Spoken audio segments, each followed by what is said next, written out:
ಯಾರೋ ಯಾರಿಗ್ ಗೊತ್ತಪ್ಪ? ಇದನ್ನೆಲ್ಲ ನಾನು ವಿಚಾರಿಸಿದ್ದೀನಿ. ನೀವು ವಿಶ್ರಾಂತಿ ಒಂದು ತೆಗೆದುಕೊಂಡು ನಡೆಯಿರಿ.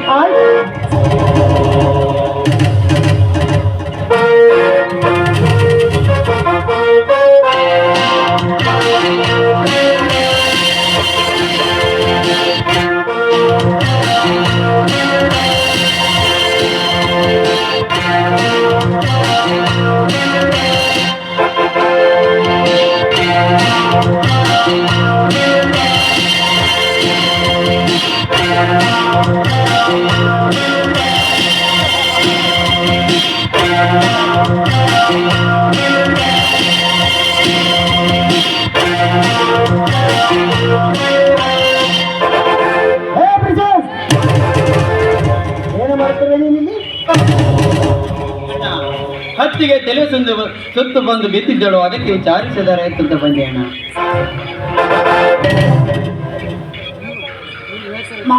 ಇವ್ರು ಹೇಳ್ತಿರೋದೆಲ್ಲ ಸುಳ್ಳು. ಯಾಕೆಂದ್ರೆ ನೀವು ಇಲ್ಲದ ಸಮಯ ನೋಡಿಕೊಂಡು ಇವ್ರು ಏನ್ ಮಾಡ್ತಿದ್ರು ಏನೋ, ಅಷ್ಟರಲ್ಲಿ ನೀವು ಬಂದ್ರಲ್ಲ. ಹೌದು ಮಾ, ನೋಡಿ ಯಾವ ರೀತಿ ಸಿಟ್ಟಿಗೆ ಬರ್ತಾ ಇದ್ದಾರೆ. ಇದ್ದಿದ್ದ ಹಾಗೆ ಮಾತಾಡಿದಕ್ಕೆ ಈ ರೀತಿ ಮಾತನಾಡ್ತಾ ಇದ್ದಾರೆ. ಬಹುದಿನದಿಂದ ಇವರಿಬ್ರು ಚಕ್ಕಂದ ಹೊಡಿತಿರಬಹುದು.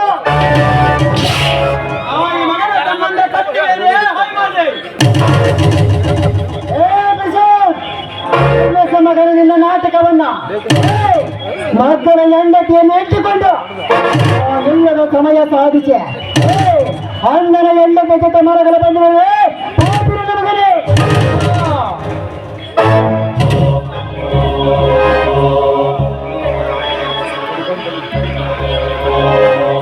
ನುಡಿಯದ್ರ ಮಗನ ನನಗೆ ಅಣ್ಣ ಎಂಬ ಶಬ್ದಗಳನ್ನು ನಿನ್ನಂತ ಕಾಪುಕ ತಮ್ಮಂದರು ಈ ಜಗತ್ತಿನಲ್ಲಿ ಇದ್ದಾರಂತ ಈಗ ತಿಳಿಯುತ್ತದೆ. ಈ ನಿನ್ನ ಕಾಮಕ್ಕೆ ಅಣ್ಣನ ಹೆಂಡತಿ ಬೇಕಾಗಿತ್ತಲ್ಲೇ ನಾವಿನ ಮಗನ. ನನ್ನ ತಮ್ಮ ಲಕ್ಷ್ಮಣಂತ ನಿಷ್ಠವಂತ ಹೃದಯವಂತ ಅಂತ ತಿಳಿದುಕೊಂಡಿದ್ದೆ. ಒಡ ಹುಟ್ಟಿದ ಅಣ್ಣನ ಹೆಂಡತಿಯನ್ನು ಬಯಸುವ ಕಾಮುಕ ನಾಯಿ ಅಂತ ತಿಳಿದಿರಲಿಲ್ಲ. ಸ್ವಾಮಿ, ನಿನ್ನ ತಮ್ಮ ಅಂತನಲ್ಲ, ನಿನ್ನ ತಮ್ಮ ತ್ಯಾಗ ಮಾಡಿ ಸ್ವಾಮಿ, ತ್ಯಾಗ ಮಾಡಿ. ನಿಮ್ಮ ಕಾಲಿಂದ ಬಿಡ್ತೀನಿ ಸ್ವಾಮಿ. ನಿನ್ನ ತಮ್ಮ ದೇವರ ಕಾಲು ಕಟ್ಟಿಸಿಕೊಂಡೆ ಎಣ್ಣೆ ಇವರಿಗೆ ಕಟ್ಟಿದ ತಾಳಿಯನ್ನು ನಾನು ಹೊರಗಿಕೊಳ್ಳುತ್ತೇನೆ ಮಗನೇ. ಇವಳು ನಿನಗೆ ಬೇಕಾದರೆ ತಾಳಿ ಕಟ್ಟಿ ಇವರಿಂದ ನಾಯಿ ಅಂತ ಹೊರಟು ಹೋಗ ನಾಯಿನ ಮಗನೇ.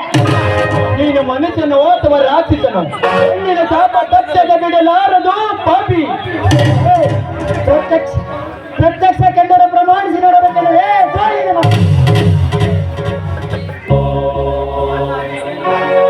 ಅಣ್ಣ, ಏನಣ್ಣ ಈ ರೀತಿ ನೋಡಿ ನನ್ನ ತಮ್ಮನ ಮೇಲೆ ಸಂಶಯ ಪಡುತ್ತೆ? ನಿನ್ನಂತ ಕಾಮಕ ನಾಯಿಗಳಿದ್ದರಂತ ಅರ್ಥವಾಗುತ್ತದೆ ಮಗನ.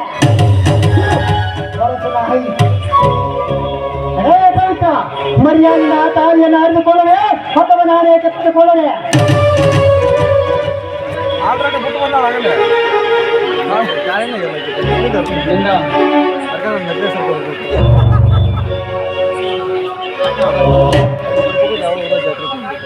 ಪ್ರಶಾಂತ್, ನನ್ನ ಸಿಟ್ಟ ನೆತ್ತಿಗೆ ಏರದೊಳಗಾಗಿ ನೀನು ಇಲ್ಲಿಂದ ಕಾರು ಕೆತ್ತರೆ ಸರಿ ಮಗನೇ.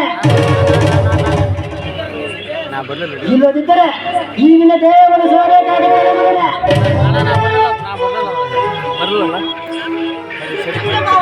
ಇಂಥ ಕೆಟ್ಟ ಹುಳುಗಳು ಭೂಮಿ ಮೇಲೆ ಬದುಕಿರಬಾರ್ದು.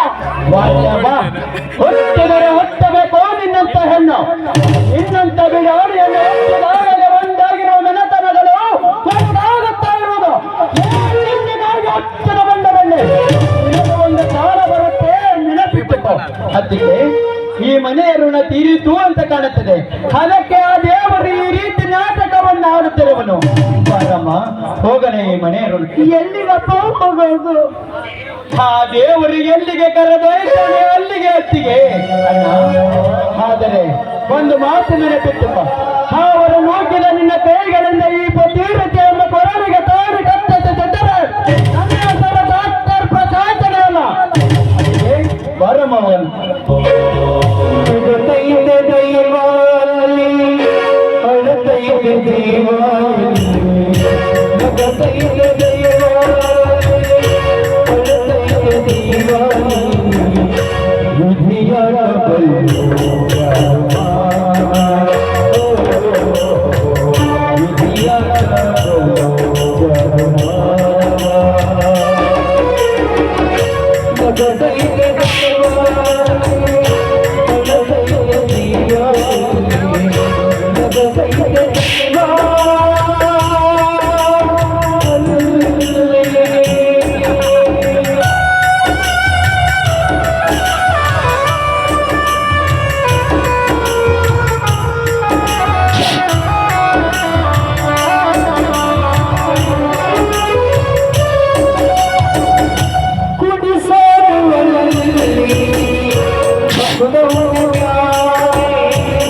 ಹಾ ಸುಮಿತ್ರ ನಡೆಯಮ್ಮ ಒಳಗೆ ಹೋಗೋಣ.